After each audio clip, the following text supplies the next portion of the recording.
વેલાણી ગરડા શહેર કોળી સમાજ પ્રમુખ. કિશોરભાઈ, યુવાનો એકત્રિત થયા છો, વિરોધ પ્રદર્શન કર્યું છે, શું કારણ છે, કોનો વિરોધ છે?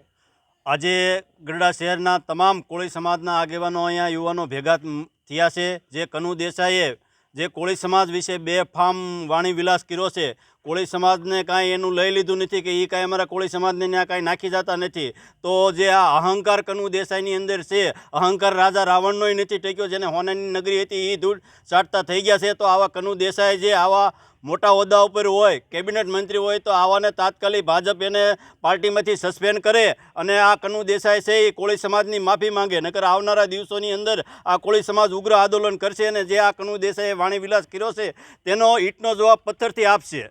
હાલ તમે એક અનોખો વિરોધ પ્રદર્શન કર્યો છે, શું છે એ? અમે આજે આચારસંહિતાના અનુસંધાને અમે કોઈ જાતનું ઓલું ન થાય અને અમે અમારા સંયમમાં રહી અને માતાજીના મંદિરે હવન કરી અને આ કનુ દેસાઈની જે બુદ્ધિ ભ્રષ્ટ થઈ છે એને એક બુદ્ધિ સારી એવી આવે એવી માતાજીને પ્રેરણા આપી અને માતાજી મોરે અમે હવન કરી અને આ આજે હવન કર્યો છે.